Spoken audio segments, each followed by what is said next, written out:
good to see Skyrim still has such fine people. You give an old man hope. I used a spell to dive and find this crystal, but it seems broken though, Tolfdir. Thank you for bringing this to me. You did your part. Very good. Now, keep studying. You've only scratched the surface. I'm working on some very... You mean the official sort of business? Well, no. No, not really. Uh-huh. Okay. Yeah, we get to unlock his quest much later, I think.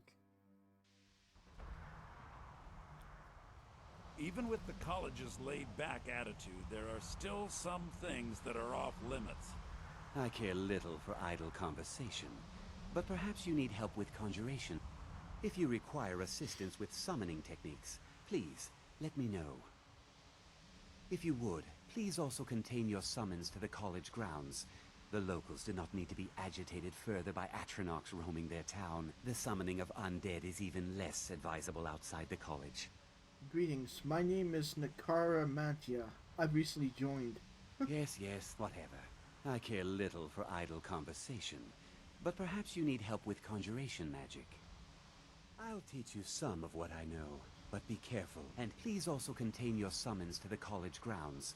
The locals do not need additional reasons to hate us. Are we clear? Good. Here, take this. It's simple, but it deserves proper respect and study.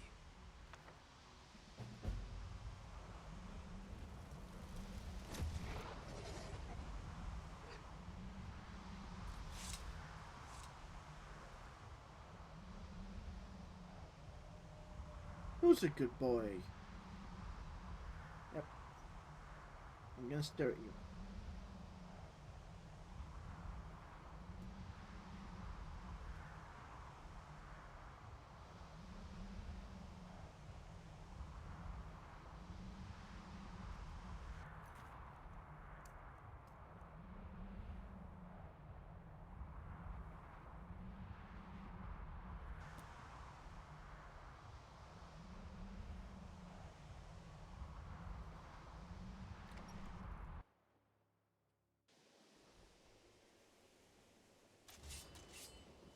There are few places where one can pursue my type of work without fear of persecution.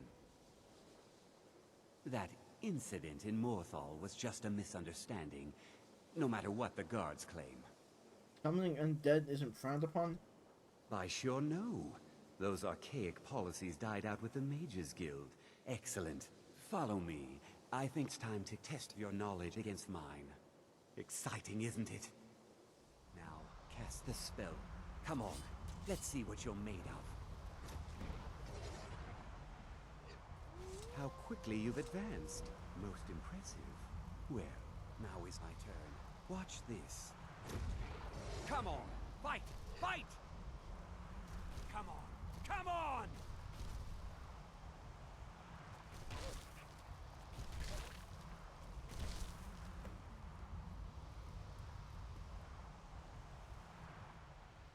I'm sorry, but that was hardly a challenge. Sad, isn't it? Indeed. However, all conjuration spells deserve study. Summon dogs can be useful, of course. Well, at the very least, as an amusing diversion for your enemies. Perhaps one day, but not today. You still have so much to learn, and these spells are difficult. Well, I mean, for an apprentice like yourself. But keep this up, and you'll do quite well for yourself. Yes. Now, I really am busy, so until later. Okay. Please don't bother the Archmage unless it's absolutely... There are no expectations. This college is a place to study and practice magic freely. Hopefully any discoveries made in your pursuits will be shared with the members of the college first. That way we all benefit. You beat me to it first. If there are any problems, let me know. It's my job to keep things running smoothly. Greetings. Confound it all! This page too! That makes 5 in total. This is unacceptable! A page from one of these texts, and 4 others, torn right from the spine. I've consulted with Urog's apprentice girl.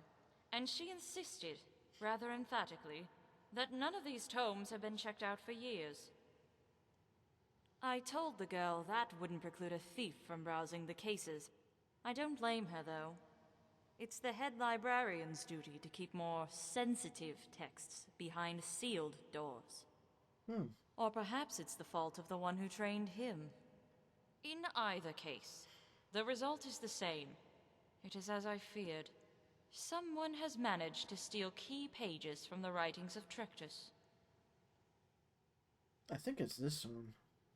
I know it's not Shalador, and I know it's not some nameless scribe. Because in this Trectus is the name of Vanus Galerian, the founder of the Magus Guild. Indeed. Although I doubt that name lacks reverence here. This is an institution of higher learning, I hope. It certainly has the pretension of one. It is not an error. It's far more likely that Urag holds an opposing position regarding the substance of these texts. Not to mention a stubborn refusal to recognize that a controversial theory might actually have merit. Each book is a cleverly crafted tale that hints towards the ideals of a particular school of magic. However, the overall narrative is unimportant.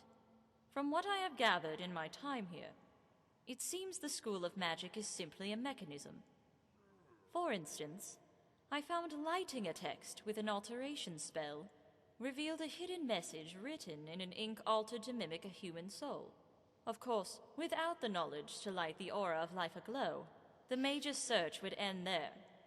The chain continues until one reaches the destination, the final pages that contain detailed notes on the crafting of a new spell. I'm afraid not.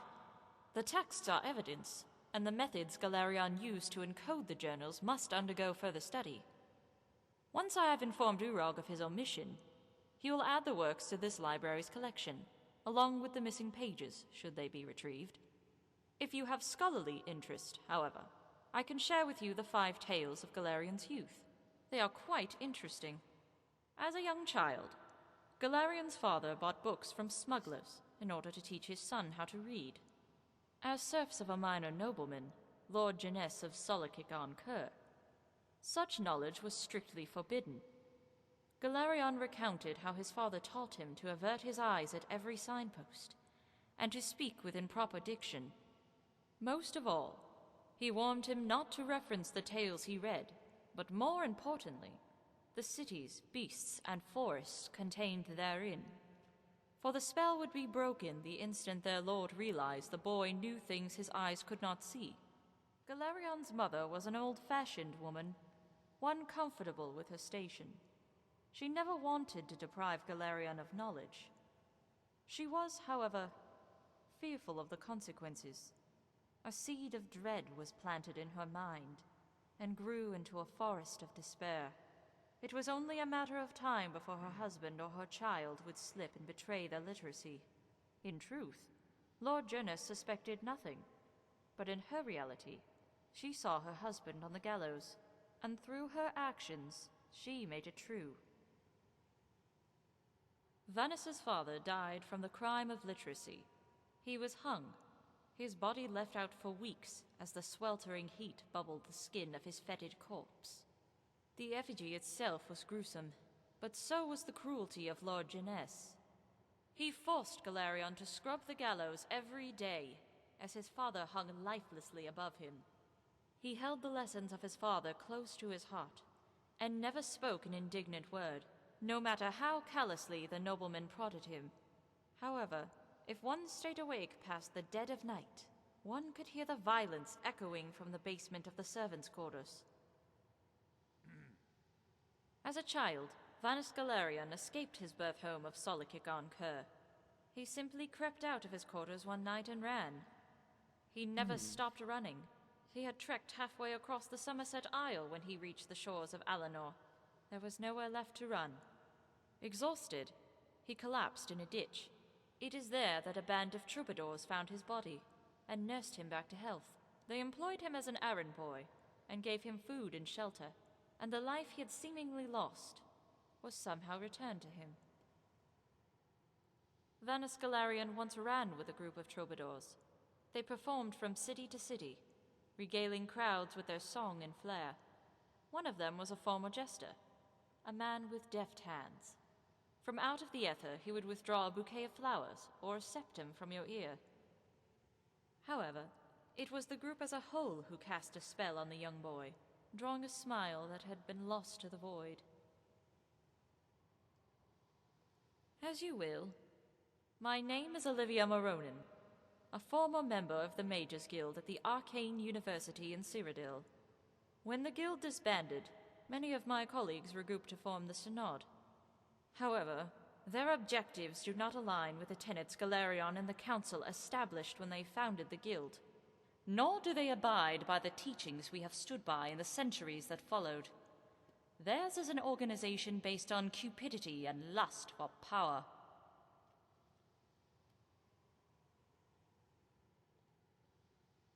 I have not ruled that out, although the Synod seems more interested in securing existing artifacts of power. Galarion's research, while potentially powerful, was still incomplete.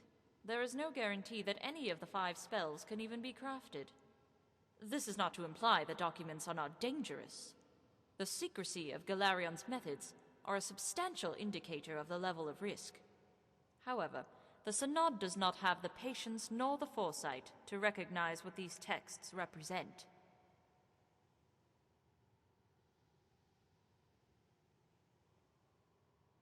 The majority of scholars are split between 2 disparate camps. Some believe the texts are worthless scribbles written by a child, one who had yet to grasp the vastness of his destiny. Others contend that the author is not Vanus himself, but a pretender hoping to profit from the mage's name. Both camps, however, are in agreement that the texts themselves have no intellectual merit. There are some, however, who attribute the text to a different origin. Not the young Trictus, but the elder Vanus Galarion. The theory states that Vanus wrote the text in the guise of his younger self, precisely so that scholars would question its authenticity. By diverting the eyes of those who seek power, it provided an extra layer of security, in addition to the cryptic nature of the text itself. I mentioned the pages from 5 separate texts were stolen. This is no coincidence. I'm sure you can divine why.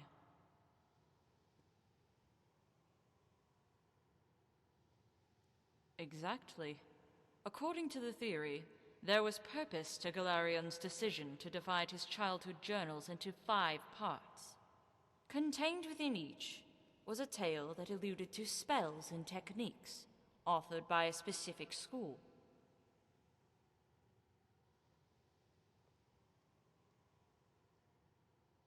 It is well known that Galarion's gifts for magic were quite diverse.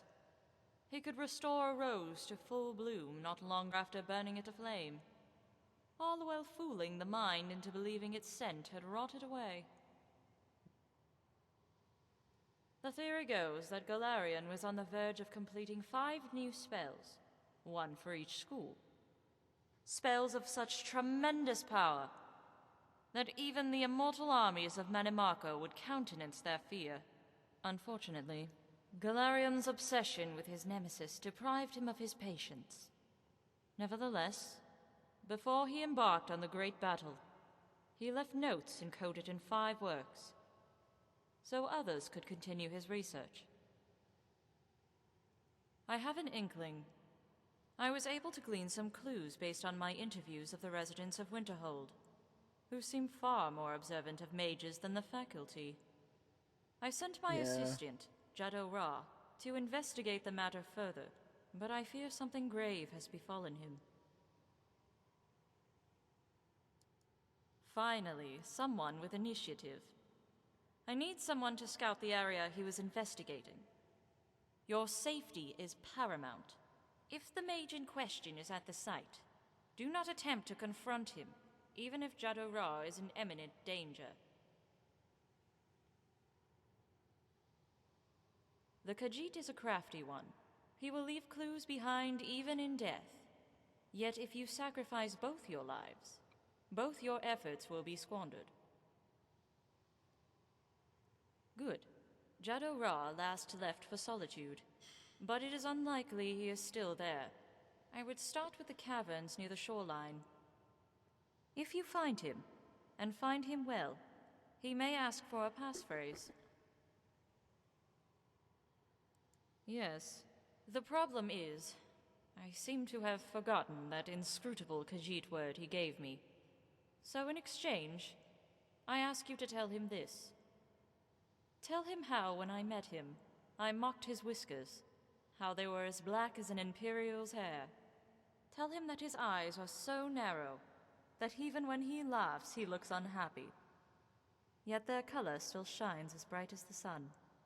And if he finds that too sentimental, tell him he was more valuable as a rug. And when he accidentally lights his fur on fire, he would no longer be worth anything to anyone. We have an adventure to go on.